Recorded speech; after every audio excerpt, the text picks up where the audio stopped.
Welcome, everybody, to the Carriker Chronicles, the People's Show, where every day we're checking the pulse of Husker Nation. And today I'm joined by the starting nose guard for the Blackshirt defense, the Huskers, Mick Stoltenberg. How you doing, Mick?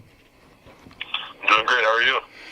Doing good, man. So it's interesting. I asked you on the show today because you had a good game on Saturday, especially in the third quarter. I started to notice you. On fourth quarter, the announcer started to talk about how well you played. It's one of those things where a nose guard doesn't have, a 3-4 nose guard isn't supposed to have a ton of stats, but you stood out, you played well. So talk to me about the specifics of the nose guard in this 3-4 defense, especially playing a spread offense like Oregon, like you did on Saturday. Yeah, definitely playing a spread. You kind of go in not really knowing how much action you're going to get in the A gaps. After the way the first half went, though, I talked to the D-line. We kind of had a feeling they were going to try and run the ball and slow the game down and kind of take it to us and drive us down the field. So we definitely prepared. We were ready to take on the run in the second half. So that's kind of how that went. Yeah, so talk to me a little bit about the first half. Obviously, 42-14, not the type of score you want going into halftime.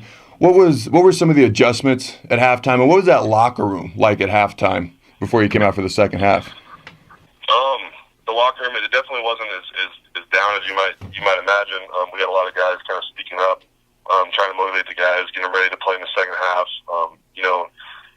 Kind of put the first half behind us. We definitely still have a chance. We're still in this thing. And it was kind of cool to see some of the guys step up, some of the guys respond to that. And they didn't really fight back in the second half, despite how the first half went. What were some of the things that Bob Diaco had to say? What were some of the adjustments that were made at halftime? Just getting tighter in our game plan and our alignments, things like that. Some of the things some of the guys had to say is definitely just making sure that you can't get too down on yourselves after a bad play. It's pretty easy to kind of just lay down and let the game continue and not fight. So kind of just getting on each other about that, and making sure that when we went out in the second half, we weren't just going to roll over and take it. We were going to actually try and fight back. So obviously you guys shut out the Ducks in the second half, gave up no points. What was the biggest difference from that first half to the performance you guys had in the second half of the game? I guess the biggest difference was definitely just kind of the mindset. After things kind of started off so fast in the first quarter, I think guys' heads were spinning a little bit. And every drive kind of came faster and faster. And I think we really slowed it down in the second half and made sure that we built drive after drive, and every drive was a challenge when we went out there. I think spirits were high and energy was up for sure in the second half. Now you guys had a chance late in the game to possibly tie it. You guys fought back, got within a touchdown. So talk to me about what the locker room was like after the game and that plane ride back to Lincoln after the game was over. Obviously guys are pretty disappointed about the outcome, especially since we fought our way back into the game. We definitely had some talks about, kind of being proud of our efforts in the second half, despite obviously it was a bad game, but, guys were pretty positive after the game and kind of remember that gut-wrenching feeling of the loss, but also remember kind of how we respond in the second half and making sure that we're ready for games next week and the weeks to follow. Now, it was interesting. There would be a practice or a game throughout my career that I had where, I thought I just did pathetically pathetic, or there'd be another practice where I thought I just did awesome. You go and you watch the film. It was never as good as you thought it was or as bad as you thought it was. And it always varied because different coaches, some were teachers, some were yellers. So I'm just kind of curious, what was the film session like for you guys watching the Oregon game back? We're actually going to watch that today. We've got meetings here soon. So we're getting ready to watch that here soon. But I can imagine that we're going to obviously kind of take the game as objectively as we can, kind of watch the good, watch the bad, correct the bad, make sure that we continue to drill on the good. So I'm excited to watch this film with the defense and kind of get into it and see where we can improve. And definitely I'm excited to kind of get on to Northern Illinois as well. Now, I'm curious about Coach Diaco. He's in the booth during the game, so you don't see him as much on the sidelines. You don't get to see what his personality is like, from a fan perspective, a spectator's perspective. But what's he like on game day? Because he's an energetic guy. So is he one of those guys that's just highly intense, crazy, or is he kind of quiet? Because I had coaches who were all sorts of different personalities on game days. What's Coach Diaco like on game day? He's definitely just the same he is, throughout the week. Just very high energy, very alert, kind of ready to roll. That's kind of how he is every day in practice, and that's how he was coming out on game day.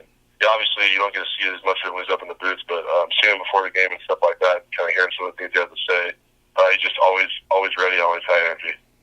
Going forward, what are some of the biggest things you think you've done well as a whole, defense as a whole so far this year? What are some of the things you think you need to improve on Northern Illinois heading into Big Ten play going forward? Some things we've done well. I mean, I think kind of just speaking kind of with that front seven, I think we've done well kind of stopping some of that inside run. You know, it's a big point of pride for us, especially on the D-line, kind of making sure we shut that down. You know, something we need to improve on. I think as far as us on the D-line goes, I think we want to obviously get some more pressure on the quarterback. We haven't been very productive with sacks and stuff in the first 2 games, and I think some of our guys are itching to get back in the backfield more and kind of get after the quarterback a little bit more. So I think we'll take that into this next week in preparation. Now I'm curious about you because you played pretty well so far the first couple games. Like I said, the nose guard's got to be that war daddy. Doesn't get a whole lot of publicity all the time. I've always called him basically the offensive lineman of the defense in a 3-4 defense. But let's talk about your progression because you came as a defensive end, then you went to a 3 technique, and you've gradually put on weight. What has that process been like for you going from a D end, 3 technique, now getting up above 300 pounds as a 3-4 nose guard? Putting on weight wasn't as difficult as maybe some people would think. I mean, I've kind of always been doing that ever since I was in high school. You know, I was kind of a skinny kid. When I was a sophomore in high school, I knew I needed to put on weight. So I've always been kind of good at making sure I'm eating a lot and putting on weight, eating a lot of meals. And I guess the progression, the change from defensive end to defensive tackle is definitely just, I guess it's more chaotic on the inside. You know, you got to enjoy it though. Kind of taking on a lot more double teams, you know, a lot different, more dynamic blocks and stuff like that. But I've really enjoyed the progression. I'm really glad to be playing where I'm at now. I was going to ask you because they're very different, especially a 4-3-4 end to a 3-4 nose guard, and they have their different challenges. And is there one thing that you particularly enjoy the most about being a 3-4 nose guard, and one thing that you maybe have to focus on a little bit more because it's a little bit more challenging for you? I definitely just enjoy being lined up right over the center. You know, you kind of feel like you can stretch the center a little bit more when you're right over them. You know, obviously they have to snap the ball and then get into their block when you kind of have that split second to get your hands on them and be strong at the point of attack. I guess one thing that's difficult is some of the things they do to try and eliminate the 3-4 nose guard. You know, if you're in a zero, they can do some delayed double teams, and if you're not using your peripherals, you know, watching the adjacent lineman, you can definitely get knocked around pretty easily. So just keeping your base strong and making sure you're ready to take on double teams is definitely something that's difficult but really important. Do you think being a taller guy, has that helped you because you have longer arms? Has it been a little bit harder just playing with leverage, being a little bit taller? How do you think that's affected you in there? Yeah, I think it's kind of a give and take. You know, it does help having longer arms because you can get extension on guys a little bit easier. But yeah, if I am straight knee, I'm definitely going to put on the ground. So I definitely have to make sure that being 6'5", I have to keep my knees bent and make sure I'm bracing for contact on some of those double teams. All right, Husker fans, I want to thank you for joining me, Mick. Husker fans, as you can see, I'm sporting the Throw the Bones shirts. People seem to be enjoying them. The Blackshirts played much better in the second half. Mick's doing his thing representing the Blackshirts here. I appreciate you joining me. Be sure to tune in tomorrow for my workout Wednesday. It's always a lot of fun for me personally. So until tomorrow, go Big Red, and always remember,